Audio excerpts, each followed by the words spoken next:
And it is time once again for another AEW Dynamite review here on the Mr. Warren Hayes Show podcast. Hello there, I'm Mr. Warren Hayes and welcome.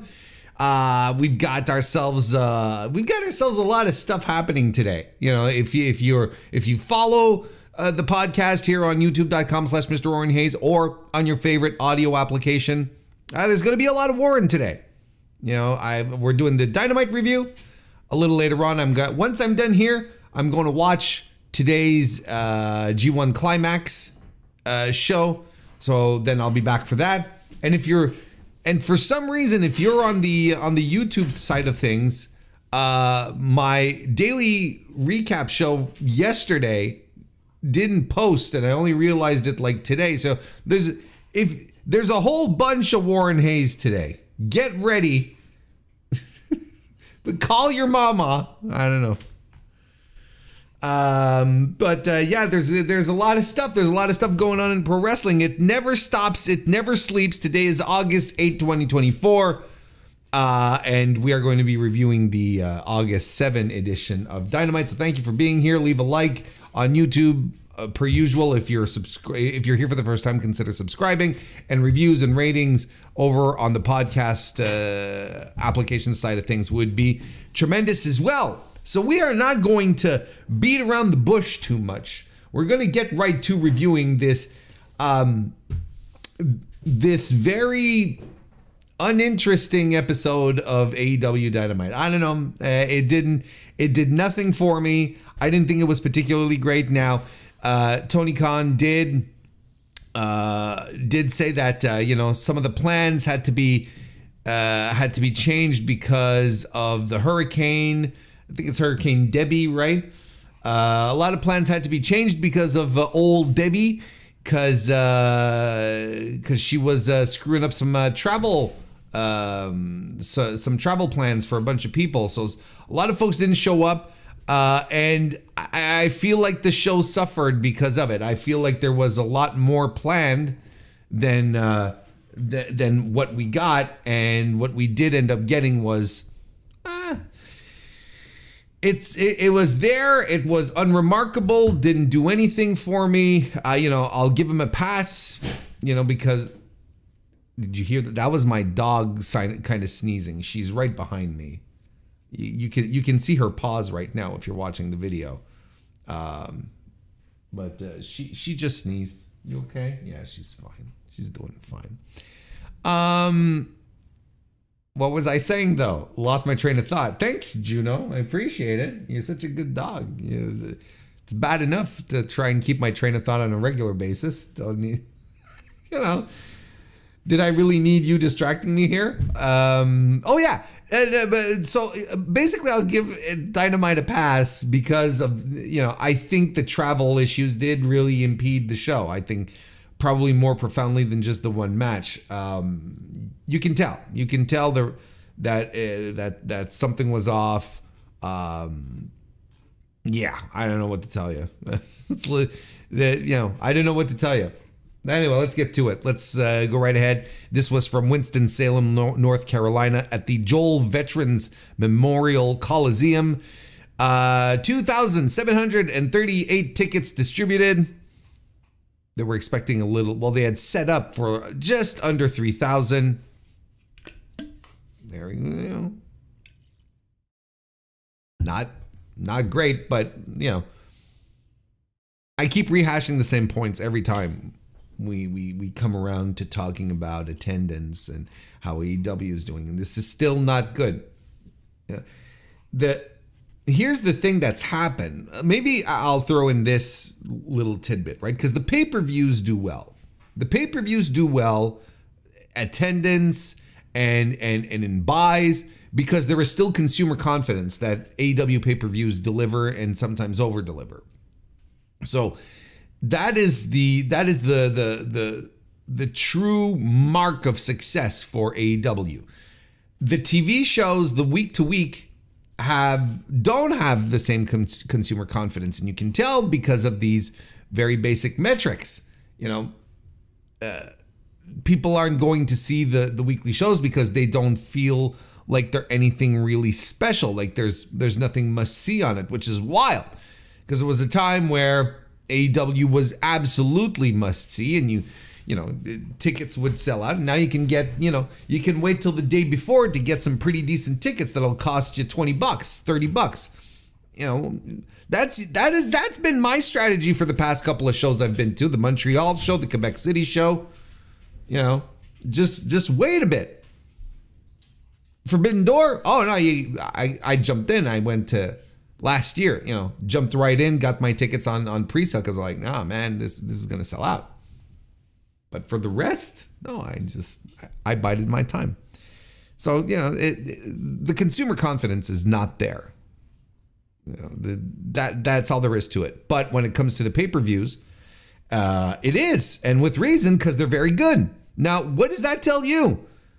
You have some consistently great pay-per-views, and people will not hesitate to buy it from the comfort of their home, or they won't hesitate to buy tickets to go see it live. What does that tell you? It means that people trust that the pay-per-views are going to be great, and the weekly TV, no, they don't. They don't. So again, what does that tell you? Let's get into it. Another cold open this week. Thank goodness they're not paying like, you know, thank goodness they're not like paying a licensed song for Dynamite, you know, like they did with Collision for the, you know, over the last year or so. Because boy, oh boy, that would be money tossed out the window right there. You know, if they had, you know, bought something off of, you know, Metallica or I don't know, you know. Anyway, the match starts off with the AEW American title eliminator match. We're getting that one out of the way. MJF, of course, defeated Kyle Fletcher. I don't think there was much of a surprise there, but really good match. Like, this is absolutely the highlight of the show. It's match of the night. It's like if you wanted to tune in to Dynamite and be like, okay, well, I'm going to watch what's necessary, and then you know, and then X out whenever it's done, so that I can go off and do something else with my evening.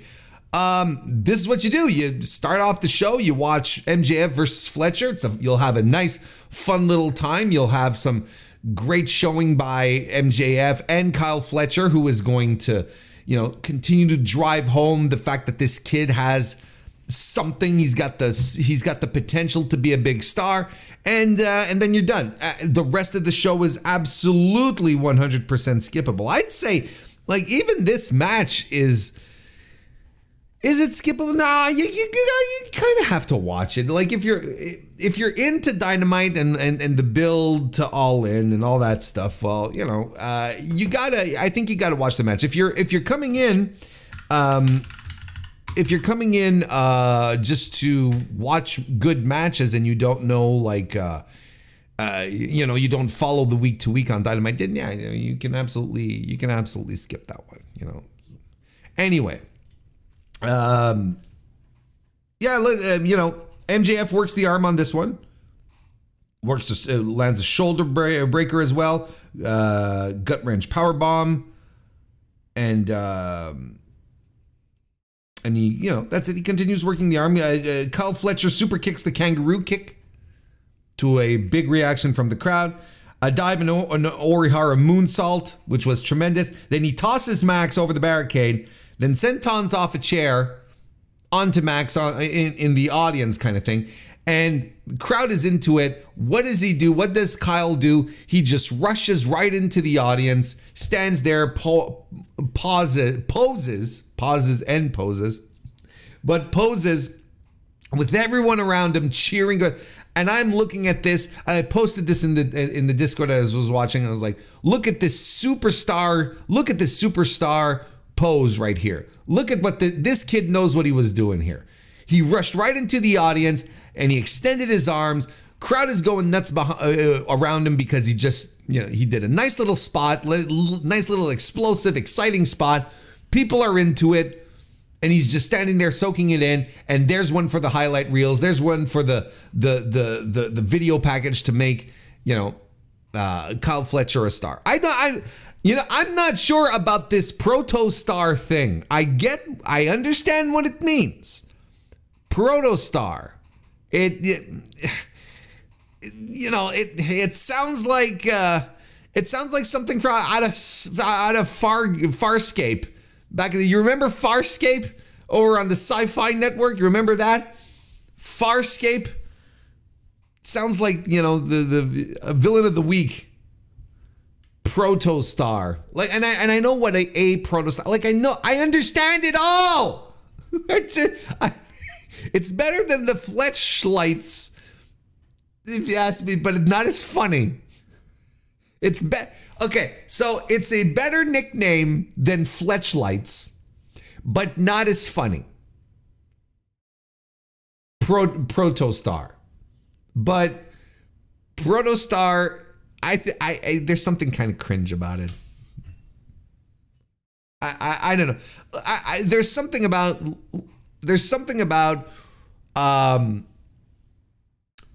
leaning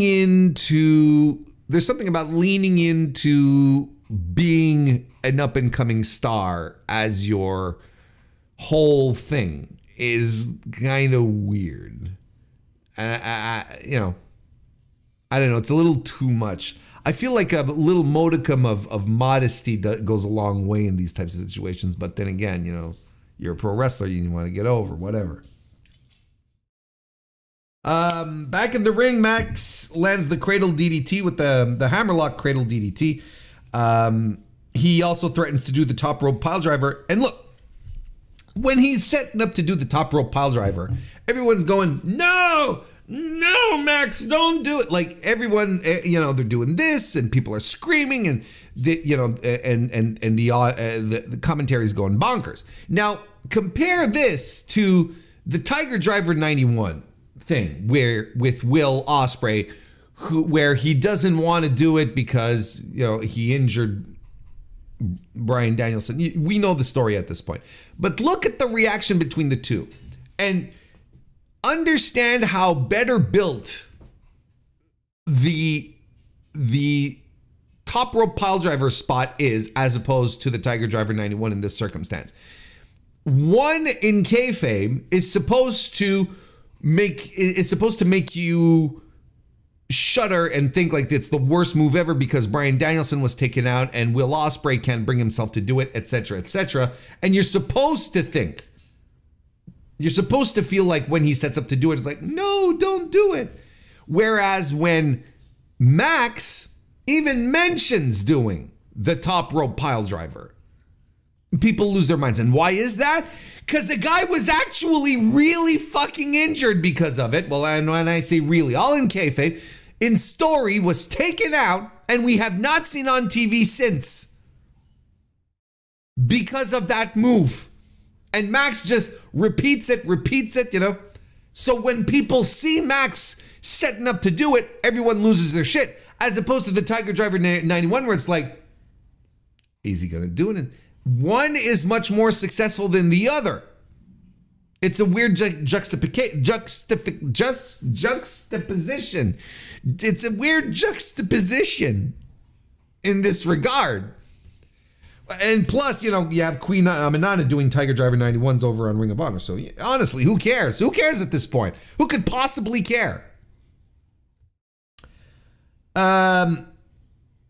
Fletcher does the spinning tombstone. Don Callis is there as well. He's been on commentary for this one. He runs down to the ring at some point, tosses the screwdriver. Kyle Fletcher has another "why am I so violent" situation. But this I understand. Like Kyle clearly just wants to do things the right way. But I wish that instead of this is what I'm kind of petered out with. It's when people pick up an object. Let's say let's imagine this pen is the screwdriver. And they'll hold the screwdriver and they'll stare at it. And they'll stare at their opponent. And they'll look up. And they'll take a deep breath like they're about to do a YouTube apology. And then they'll throw it away. And I'm like, yeah. Callis throws it in. Pick up the screwdriver. Take a look at it to make sure that people understand that you know what just to convey.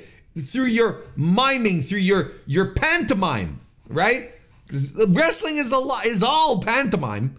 Just pick it up, go, and just toss it away. You don't need to have like this 30-second moment of deep introspection. It's, you know, where you're sitting there wondering, I wonder what his inner monologue is.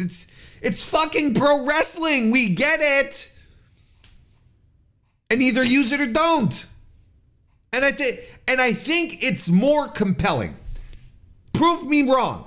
I think it's more compelling and more telling as far as character development goes if the guy takes the screwdriver and takes a second just to look at it, thinks about it, and says, nah, and throws it away. That, I feel, is establishing a character much clearer, because he didn't hesitate, he didn't have to think about it. It's like, fuck this shit.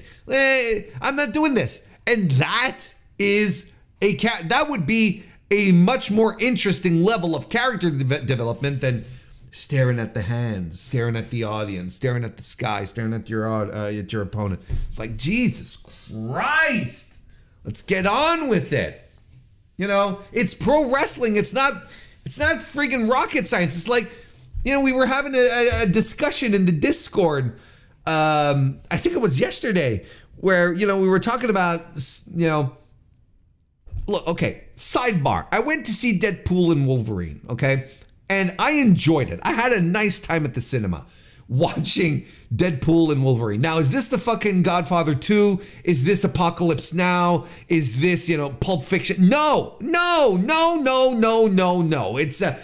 It is the wrestling equivalent of a flippy-doo high spot match. You get one of those. There's no necessarily real connecting tissue. You just like the wrestlers go in and they do all sorts of wild, batshit crazy stuff, and everyone's reacting and popping, and you're good. But if you see those all the time, you don't want to see those all the time. You want to get your nice, juicy, you know, match that you can sink your teeth into. You want something great that the wrestlers put their artistry into full force, where you're like, this is tremendous. What a great time we're having. But this was also a great time, but like, I don't need this type of movie for a while now. I don't need to go see another high spot movie, essentially, for a while, and it's fine.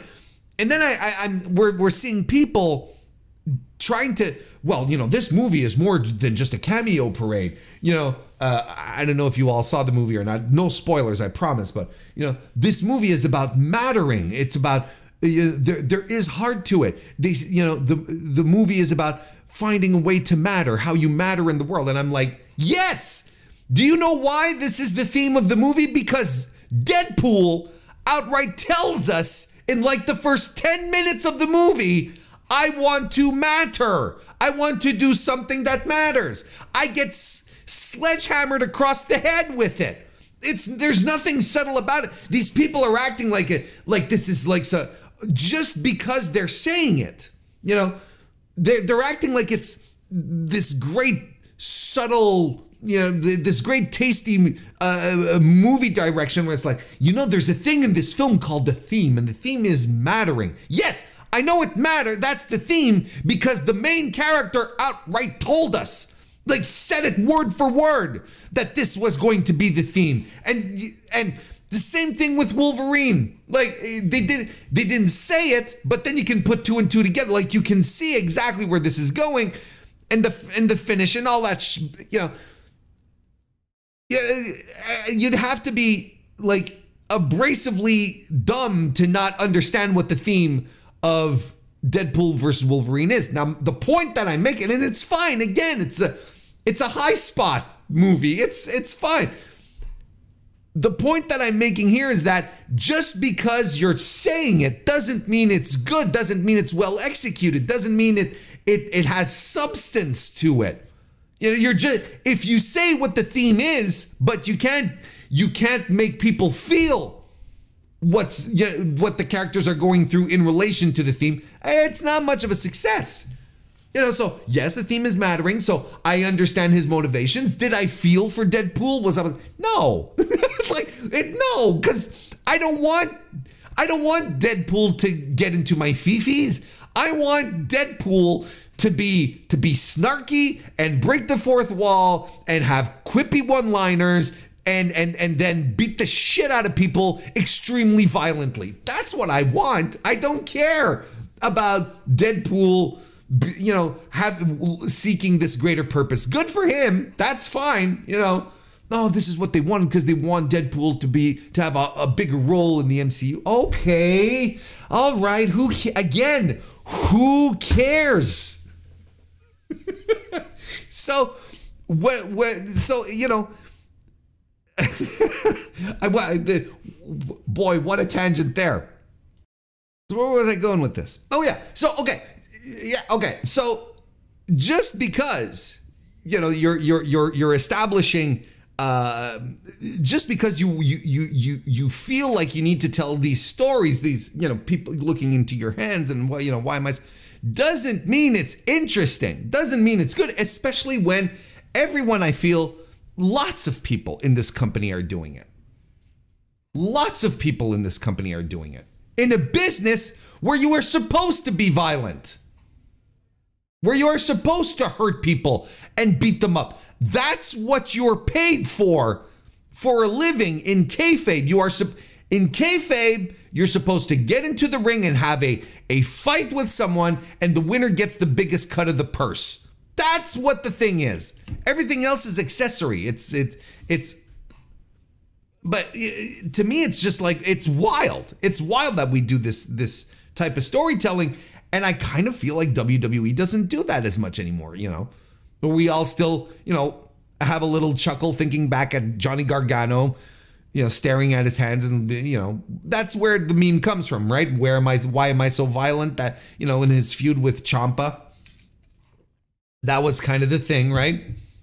But you're pro wrestlers. You're beating people up for a living. You know, you have Nia Jax, right? You know, in her feud with Bayley, who was pissed off because Bayley was calling her reckless because she'd injure people. And she was offended about that. She should be like, hell yeah, she's the heel. She's the heel. She should be like, yeah, hell yeah, I'll injure people. That's what I do. You got it right, sister. You know, kind of thing. But no, she gets upset about it because, oh, you think I'm reckless? Yes. First of all, yes. Second of all, yes. Oh. So where were we in the match? Where were we? So, oh yeah, the pile driver. Okay. So, so he doesn't use the screwdriver, and that of course causes a ref distraction, and MJF low blows him, and then lands the kangaroo kick to add insult to injury and finishes the match with the brainbuster. I cannot tell you how much I appreciate the brainbuster as a finisher for Max. I think it's tremendous. It's such a good move. It's such a good move. Like, why is it that in wrestling there aren't more moves? Why is it that in wrestling more people aren't finished off by moves that consist on dropping that consist of dropping that person on their head? Just saying. After the match, MJF for some reason, you know, clocks Paul Turner, the ref, across the head with the American Championship. For some reason, I don't know. Puts the Dynamite Diamond ring on, and you know, cracks Kyle across the head. Kyle blades on that as well. Ospreay, you know, Ospreay then. We saw him backstage, and now we see him backstage again. He wants to get out of the room that he was watching, and he can't. The door is jammed, and he pushes and shoves it in, and there's like road cases that were pushed in front of the door, and then he finally makes his way. But in the meantime, Max is doing all this stuff. He does he's mounted Kyle, and he's hitting him and taunting the audience, and it's taking a while. And Ospreay hasn't made it yet, to the point where Max is like, okay, now it's time to do the Tiger Driver 91, and he sets Kyle up to do it, but then Ospreay arrives. But this, like, I'm going through it fairly quickly. but it really did take a while for Will to get there. I feel that Will got to the arena faster that week where he was met at his hotel and had his tires slashed. I feel he got to the ring faster than he did here. And he was just in the same building, just had some road cases pushed up against the door. I don't understand. I don't understand how time works in AEW. I feel like I'm on another plane of existence. Anyway, I love how Will then, cradles Kyle's head, and he was wearing white, so it gets stained with blood. Expect that to make a return at some point. And the doctor is looking after Kyle, and Don Callis is in there, and he's not happy. Now he's mouthing off at Will, look at what you did, look at what happened, this is all your fault, kind of thing. Look, I enjoyed this overall. I know I got a little passionate about certain things in the match, certain little deets, certain little quibbles, but I enjoyed this overall. I gave this 3 3/4 stars. I thought this was a blast of a match. It was just tremendous stuff. Well worked. Yeah, and honestly, from this point on, I don't have many thoughts on what's going to happen next. I outside of rehashing things that I've been saying for a few weeks now, there's really nothing to add. We get a video package for Danielson versus Jeff Jarrett for later on. Mariah May defeated Viva Van in an extended squat. I don't know why this had to go across a commercial. And don't get me wrong, I think Viva Van is fine. Maybe this is because Viva Van isn't necessarily, a local talent or perceived as a local talent like the two other J-Brones that pop in later to get destroyed by Camille. Maybe Viva Van is maybe they're like, no, Viva Van has to put up a fight here. She can't just be. But to have it go through a commercial, where I'm like, why are we doing this? And Mariah's really not as interesting anymore. This gimmick that she has is very, it's very, on one hand, it's very predictable. And it's deja vu. We've seen this before. I don't know. I don't have much notes. After the match, Mariah is given a poster board all wrapped up with a card on it. And she's like, oh, I wonder who this is from. And she's like, well, what do you think? Are you new to pro wrestling? Is this your first day? And she unwraps it, and there's a poster, and then it's a big picture of Toni Storm cradling her. On the back, it's written, Die Mariah Die. At least that's what everyone thought. I think it's written D Mariah D, which translates, of course, from German to the Mariah the. And then Toni Storm appears out of nowhere, and they go at it again with another very average pull apart. And they've got all the staff in there. They've got all the people to keep them apart. And I feel like once they've retreated to their corners, they're like, fine.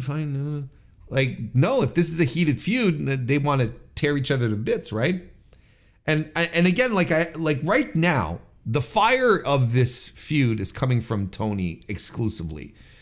Mariah has this very, this high class snooty gimmick, but that doesn't mean she can't have fiery passion in here. And, I don't know.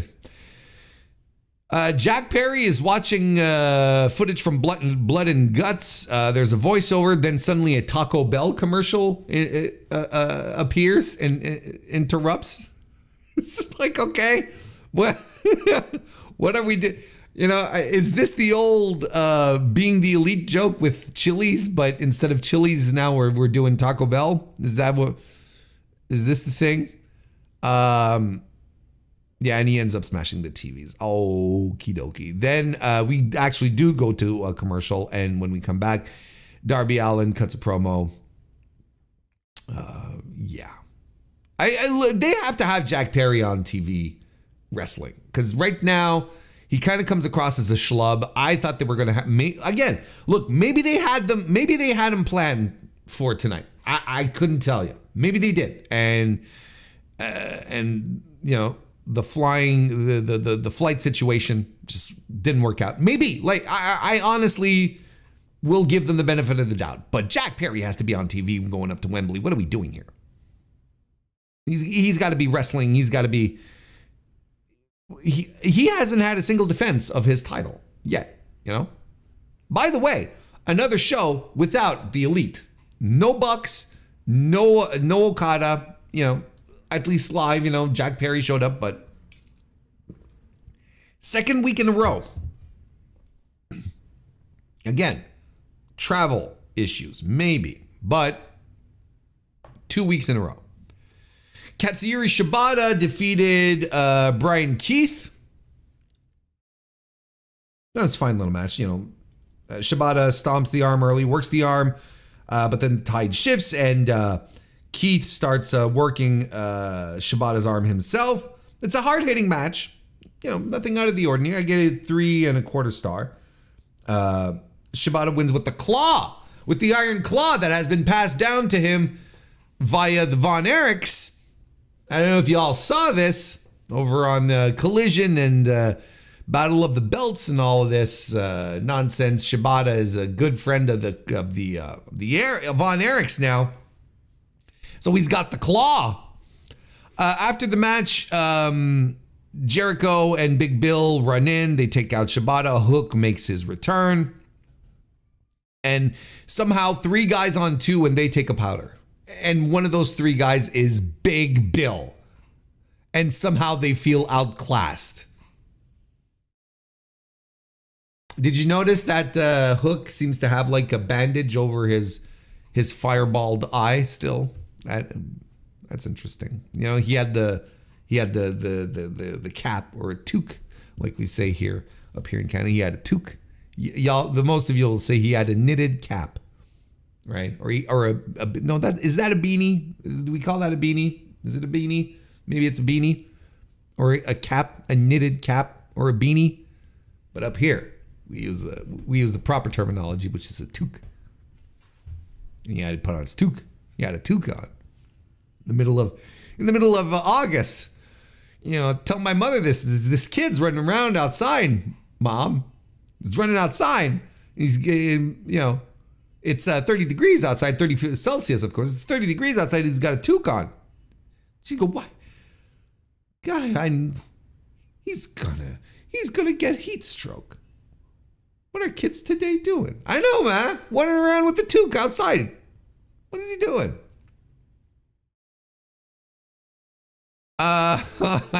Orange Cassidy's backstage. He's being interviewed by Renee Paquette.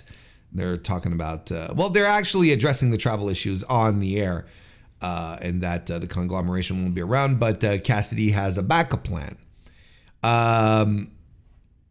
Then we get a little segment with Hangman Page, who is also being interviewed by Renee. You know, he's basically putting over the fact that he wants to get back at Swerve. Because she's basically saying, you know, maybe things aren't working out your way just yet. You know, you've been trying some stuff out, but you know, hasn't been working your way. And he says that there's a man he wants to take everything from and leave him with only the ashes of his pride, but a dozen other dumbasses have gotten in his way in the meantime, but he will have what he wants. So I fear this is indeed setting up Hangman Page versus Jeff Jarrett, who I consider to be one of the dozen dumbasses, right? Because later on in the evening, they did a post-show thing that they aired on the social media where Jeff Jarrett's being interviewed and he gets jumped by Page. So I'm afraid the rumors are true that we're going to get Jeff Jarrett versus Hangman Adam Page, which I thought after the main event tonight, I was like, why? I hope this serves as an example of anyone who wanted Jeff Jarrett at Wembley to just be like, no, I'm good, thank you. But no, apparently this is probably where we're going. This is what we're doing with the Hangman. We're giving him a Wembley match against Double J. Then we get another interview. This time it's a pre-recorded sit-down interview with Jim Ross interviewing Swerve Strickland. Jim Ross looks a little rough, brother. Like I'm glad he's still around. I'm good for him for overcoming so much adversity and medical issues, but he's looking a little rough. He's not gonna lie. He's kind of looking like me a couple of months ago. Don't get me wrong. I get it. It's not fun, but I'm looking at him like, holy shit, Jim. A little rough. But I thought this was a good sit down with Strickland. I think he shines in these situations where, he's doing the interview stuff and he's very cool and chill and sinister in some aspects as well. I think this is the type of environment that works really well for him, that complements him well. Anyway, you know the deal. He doesn't care about Danielson, doesn't care about him being a parent, doesn't, his body will probably give out. Like, this is the narrative that he's painting right now, is that Danielson's health issues are all going to catch up with him, right? And that Danielson's legacy will then belong to Swerve because he is going to end his career. FTR ended up being the surprise partners for Orange Cassidy. Nice little get there. You're absolutely in FTR territory here. They defeated Roderick Strong, Roosh, and the Beast Mortos. Yeah, you know what? I actually enjoyed the synergy between FTR and Orange Cassidy. Here I am talking like we're some corporations working together here, but no, they had some really good communication. They got some nice three-way spots, and this is a long match. This match went 16 minutes and 49 seconds, and the opener went 17 minutes and 43, and that one had stakes. And 16:49, like through two commercial breaks. Not a bad match, not the greatest either, but not a bad match. But to go this long, you can only point to the travel issues, right? Orange Cassidy gets the hot tag, does a tremendous satellite DDT off of Mortos.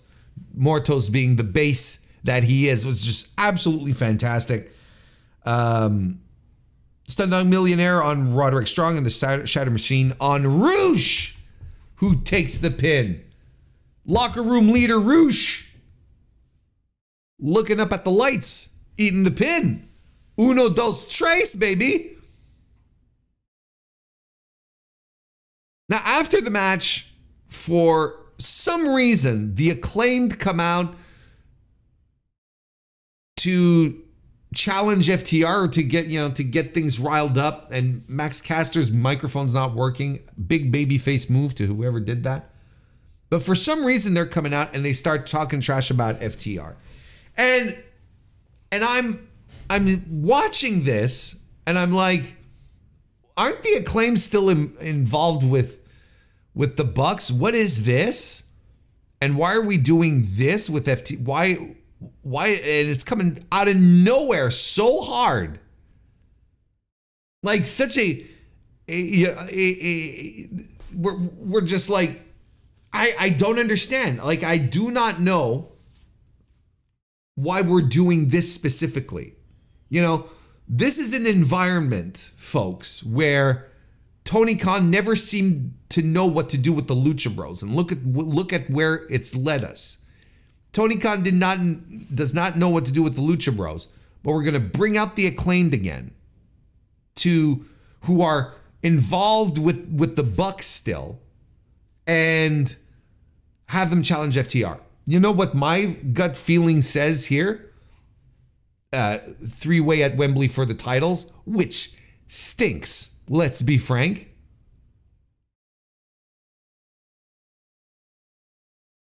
But I also think it's curious that the Acclaimed come out to do this. Where are we with the Bucks? Where are the Bucks? What are we doing with the Bucks? What's the step here? I don't understand what's going on. I have no idea what's going on. And then they do a pull apart for some reason. And I'm like, I don't care. Why are we doing this? This is so weird. Like this is just coming out of nowhere. Patriarchy cut a promo, setting up a trios championship match at All In. It's all good. Then we get Camille, who squashes, the two indie-rific wrestlers, man. If you were to tell me you were to put these two in a lineup and tell me pick the independent wrestlers, I'd be like, yeah, these two right here. Clara Carter and Jasmine Howe. Holy crap, did they looked the part of local talent. Tremendous. Anyway, this is a squash. After the match, Mercedes Moné puts over Camille, talks shit about Britt. Then Tony Schiavone pops in on the PA and says he's just been informed by Christopher Daniels that Tony Khan overruled the Elite and lifted Britt's suspension. And she's standing by via satellite. No one says that anymore, Tony. That's tremendous, though. And she is, in fact, in a nondescript environment. It's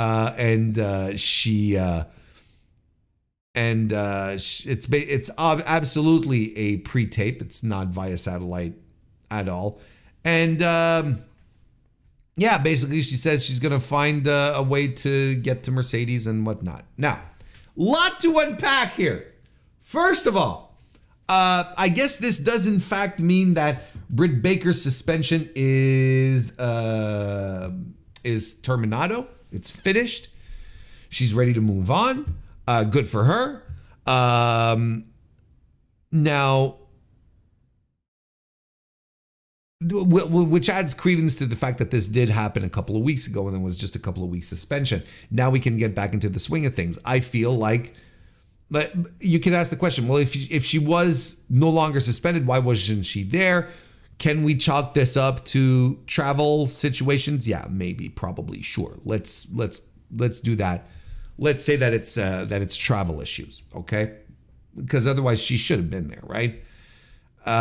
So this was a bit. I thought this was okay, but not the ideal scenario. And I honestly don't understand. I honestly don't understand why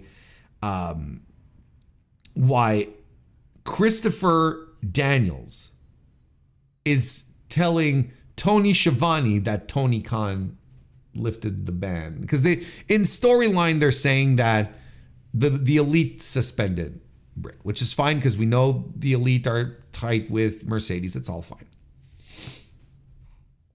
But I don't understand why Christopher Daniels is saying, hey, Tony, Schiavone, Tony Khan lifted the ban, the suspension.